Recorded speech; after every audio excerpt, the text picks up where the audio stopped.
and addressed appropriately so as to avoid future occurrence, as over 80% of this town has been affected by this disaster. The governor of Borno State thanked the president for the visit and commended the prompt intervention of the federal government agencies, particularly NEMA, and the military's theater command in evacuating stranded victims. The magnitude of the damage we have, as it has been said by His Royal Highness, the Shehu of Borno, we want you to look into the possibility of reconstructing this dam with new hydraulic structures that can handle natural flow of water. President of the Senate, Godswill Akpabio, who accompanied the president on the visit, says the National Assembly will collaborate with the executive to establish the fund. Sharon Ajay reporting for Global TV News.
And prevention has shown that more males are getting infected with monkeypox in Nigeria. According to figures posted on the NCDC website, 67% of monkeypox in January 2024 have been in males. The agency says men are predominantly affected, accounting for approximately 70% of 6,001 suspected and confirmed monkeypox cases recorded in Nigeria since September 2017, when the first confirmed case occurred. The federal government has so far deployed 100 drums of 40 kg chlorine to Borno State to disinfect water sources following the devastating flood, with plans to deploy more in the coming days. This move aims at ensuring safe drinking water and preventing the spread of waterborne diseases such as cholera. As part of a broader response by the Federal Ministry of Environment to mitigate the environmental and public health risk posed by the disaster. The announcement was contained in a statement by Balarabe Abbas Lawal, the Minister of Environment. Meanwhile, Kwara State government has urged residents of the state to take seriously the various flood alerts, enlightenment and precautionary measures already done by the government and traditional institutions. The State Commissioner for Communication, Bola Olukoju, in a statement says various agencies of government have conducted several public enlightenment programs on flooding and how to mitigate its impact in areas that are prone to it. The statement says the state government will continue to lend its voice to calls for the dredging of the River Niger, which is the permanent solution to the perennial flooding in that axis.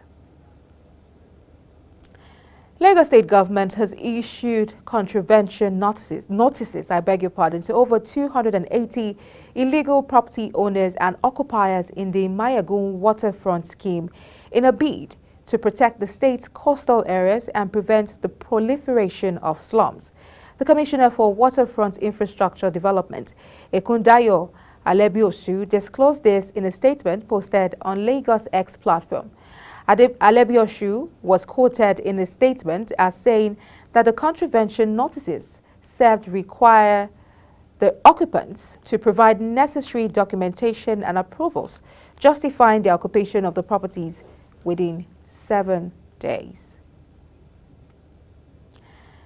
Edo State People's Democratic Party governorship candidate Asue Ighodalo says the Minister of the Federal Capital Territory, Nyesom Wike, does not have the power to determine the next governor of the state. His statement was a response to Wike's claim that he told Governor Godwin Obaseki when he came with the PDP candidates that he would not back Ighodalo at the September 21st governorship poll in the state. You're watching the Midday News on Global Television, coming to you live from Nigeria's capital, Abuja.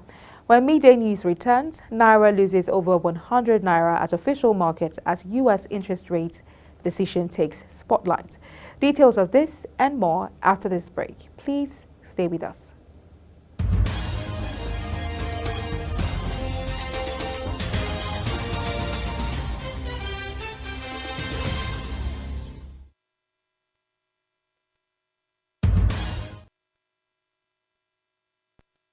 If you've just joined us, this is Global Television bringing you live broadcast of the Midday News. In business, the Nigerian Electricity Regulatory Commission has officially approved the transfer of regulatory oversight of the electricity market in Kogi State Electricity Regulatory Commission. This development followed the compliance of the state government with the stipulations outlined in the amended Constitution of the Federal Republic of Nigeria and the Electricity Act 2023. In a statement on NEC's official handle on X, the Commission highlighted the legal basis for the decision. NEC retains its role as the central regulator overseeing interstate and international electricity generation, transmission, supply, and trading activities. 3 major oil marketers are expecting vessels of imported premium maltose spirit, popularly called petrol, this week, barring any unforeseen circumstances. Dealers say about 141 million liters of PMS are being conveyed to Nigeria by the vessels following the full deregulation of the downstream oil sector by the federal government. They also noted that the recent hike in the pump prices of petrol produced by the Dangote Petroleum Refinery and released by the Nigerian National Petroleum Company Limited had allowed room for PMS imports. The Naira lost more than 100 Naira against the US dollar at the official window despite a slower headline inflation rate in August.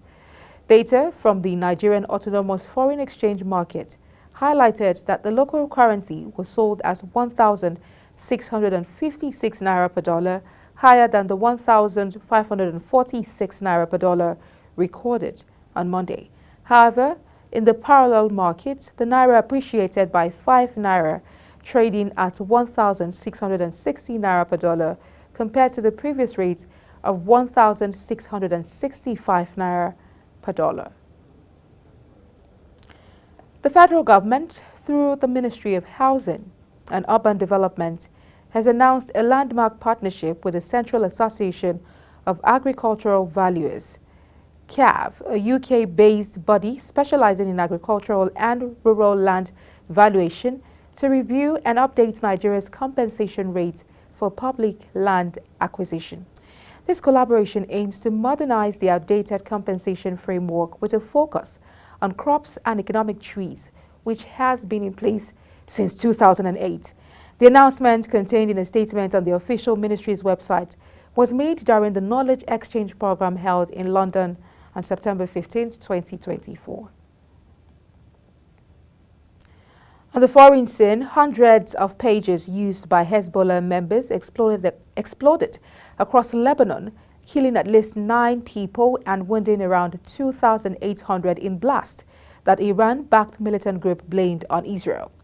There was no immediate comment from the Israeli military on the wave of explosions, which came just hours after Israel announced it was broadening the aims of the war sparked by Hamas's October 7 attacks to include its fight against Hezbollah along the country's border with Lebanon.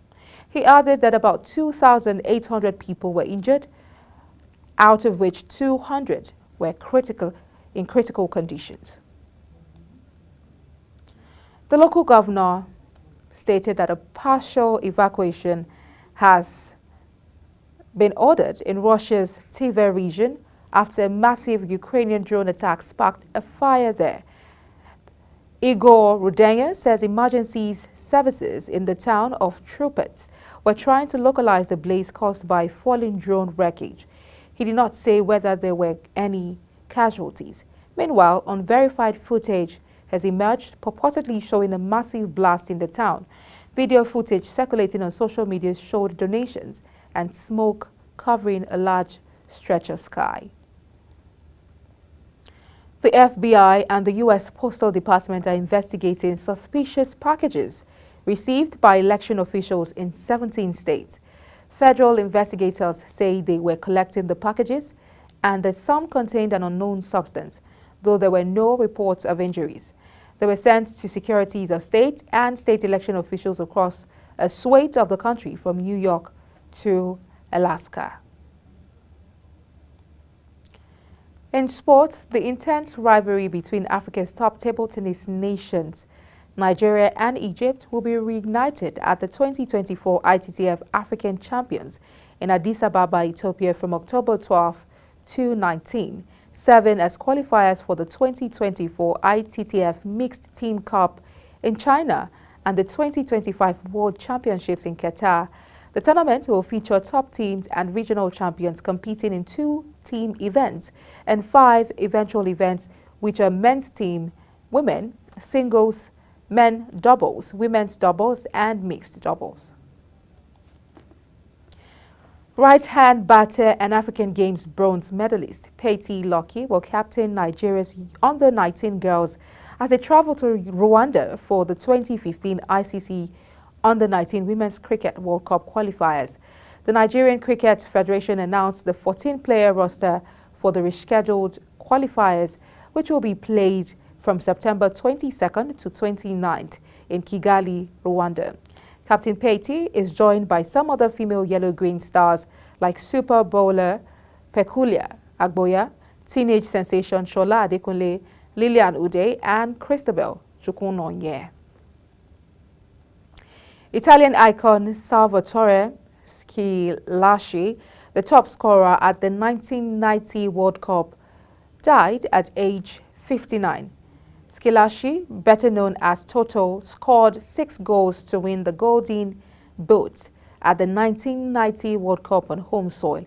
Italy lost in the semi-finals, but Schillaci was also awarded the Golden Ball as the best player and gained hero status. Schillaci was diagnosed with colon cancer in 2022, capped 16 times for his country, scoring 7 goals. He represented Italian giants Juventus and Inter Milan after beginning his club career at Messina. That's it on the Midday News, and it came to you live from Nigeria's capital, Abuja. We're on DSTV channel 365, StarTimes channel 276, and free to air on Nigecomsat. Kindly follow us across all social media platforms using @GlobalTVNG and other handles now showing on your screen. I'm Queen Agaba. Thank you for watching and see you again.